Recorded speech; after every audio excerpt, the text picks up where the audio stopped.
ሌላው ማኔጂንግ ዳታሴት በሚለው ርዕስ ውስጥ ለማየት የምንችለው ጉዳይ በጂኦግራፊክ ዳታ አትሪቢዩቶችና በዳታቤዝ ቴብሎች መካከል አስፈላጊውን ኮሪሌሽን ወይም ደግሞ ጆይን ወይም ጥምረት መፍጠር እንዴት እንደሚቻል ነው። ለምሳሌ ቬጅ ታይፕ ፕሪቪው ላይ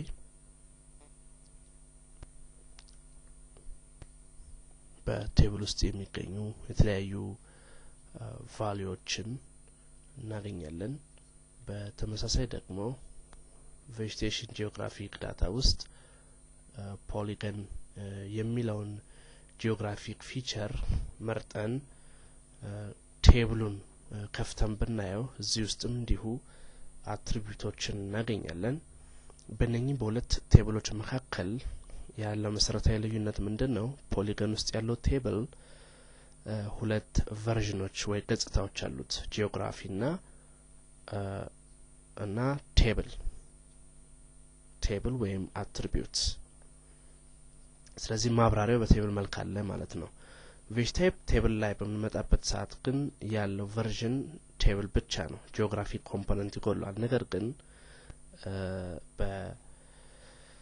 በዳታቤዝ ቴብል ውስጥ የሚገኙ መረጃዎች በአይነታቸው የበለጠ ዝርዝር ጉዳዮችን ሊይዙ የሚችሉበት ሁኔታ አለ። ስለዚህ እነኚህን ዝርዝር መረጃዎች በሆነ መልኩ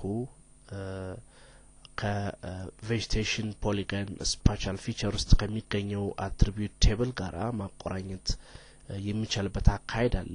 ይህንን አካሄድ ጆይን እንለዋለን። ስለዚህ በአትሪቢዩት እና በዳታቤዝ ቴብል መካከል ጆይን መፍጠር እንችላለን። ይህንን ለመፍጠር የሚያስችለን ቅድመ ሁኔታ ማየት አለብን። አንደኛ በሁለቱም ቴብሎች ውስጥ በኮመንነት ሊያገለግል የሚችል ወይንም በአጣማሪነት ሊያገለግል የሚችል ፊልድ ወይም ኮለም ማግኘት አለብን። ያ ካለ በሁለቱ ቴብሎች መካከል ቀጥታ ጆይን መፍጠር ይቻላል። ለምሳሌ በፖሊገን አትሪቢዩት ውስጥ ኮድ የሚል ፊልድ አለን። በውስጡ ያሉ ቫልዩዎች እንደምትመለከቱት ቁጥሮች ናቸው። እንደዚሁም በቬጅ ታይፕ ዳታቤዝ ፋይል ውስጥ ከኮድ ጋር ሊጣመር የሚችል ፊልድ እንፈልጋለን። ለምሳሌ በስተመጨረሻ በኩል ቬጅ ታይፕ የሚለውን ፊልድ ብናየው ያሉ ቫልዩዎች እንደዚሁ ቁጥሮች ናቸው። ስለዚህ የኮለም ሄዲንግ ስሙ ይለያይ እንጂ ያሉት ቫልዩዎች ተመሳሳይ ናቸው፣ ፎርማታቸውም ተመሳሳይ ነው። ስለዚህ ቬጅ ታይፕ እና ፖሊገን ፊቸር ውስጥ ያለውን ኮድን እንደ ማጣበሪያ ኮለም በመጠቀም ሁለቱን ቴብሎች ማያያዝ ይቻላል።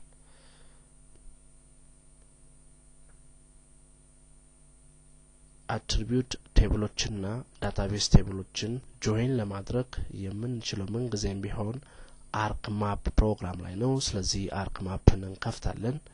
ቀደም ሲል ሚኒማይዝ ያደረግነውን አሁን ማክሲማይዝ አድርገን እንጠቀም እንችላለን።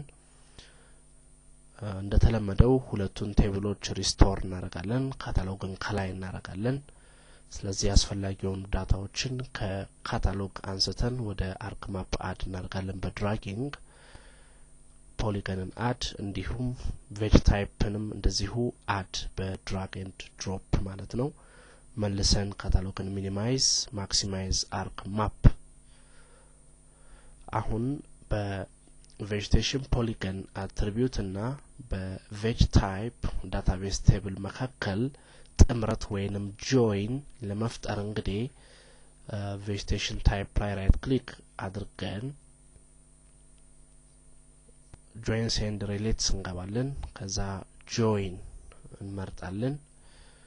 what do you want to join to this layer የሚለው ላይ join attributes from a table የሚለውን ዲፎልት ቫልዩ እንወስዳለን። choose the field in this layer that the join will be based on የሚለው እንግዲህ ጆይን መሰረት የምታደርግበት ፊልድ የቱን ነው ይላል። ከፍትና ከዚህ ከቬጂቴሽን ፖሊጎን ውስጥ ኮድ ፊልድ እንወስዳለን። የጆይን አንዱ ተሳታፊ ነው። ሌላው choose a table to join to this layer ይላል።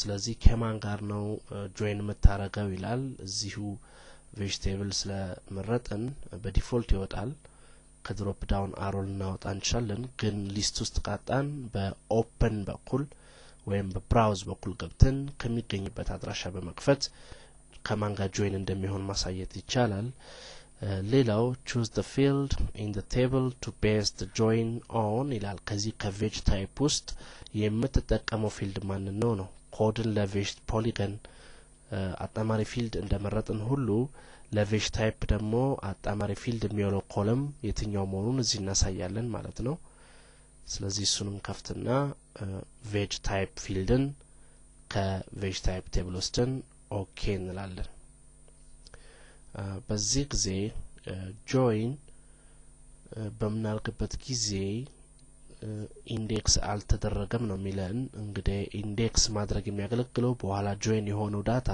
ብዙ እና ሰፊ ስለሆነ በኋላ የተለያዩ መረጃዎችን በሰርች ማግኘት በመፈልግበት ጊዜ የሰርቺንጉን ብቃት ወይም ኤፊሺየንሲ እና ፍጥነት ለመጨመር ስለሚያገለግል ኢንዴክሲንጉን yes እንላለን አሁን ጆይኒንግ አልቋል ስለዚህ ጥምረቱን ለማረጋገጥ vegetation polygon ላይ ራይት ክሊክ አድርገን open attribute እንለዋለን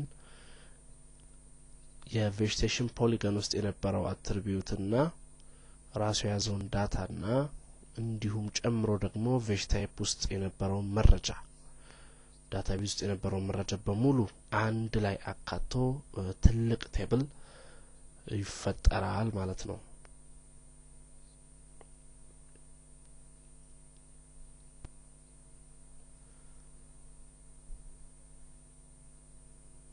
እንግዲህ በዚህ ሁኔታ ጆይንን በመጠቀም ሁለት ቴብሎችን ጎን ለጎን በማጣመር በርከት ያሉ መረጃዎችን በአንዴ ለማየት ወይንም ወደ ስፔሻል ኮምፖነንት ወስዶ ለማጣመር ይቻላል ለምሳሌ የቬጅ ታይፕ የሚለው ኮለም በዋናነት የመጣው ከዚህ ከቬጅ ታይፕ ነው ግን የያዘው መረጃ ስንመለከተው vegetation polygon አካል ሆኗል ካሁን በኋላ ስለዚህ ከጀርባ የምናየውን የvegetation polygon በቬጅ ታይፕ መሰረት የተለያየ ሲምቦሎጂ ወይም ከለር ለመስጠት እንችላለን ማለት ነው ከለሪንጉን በvegetation ታይፕ ለመስጠት ከፈለግን ኤን ክሎዝ ካልን በኋላ አትሪቢዩቱን vegetation polygon አይከን ላይ ራይት ክሊክ አድርገን ፕሮፐርቲስ እንገባለን ከፕሮፐርቲስ በኋላ ሲምቦሎጂ ታብ እንሄዳለን ሾው ላይ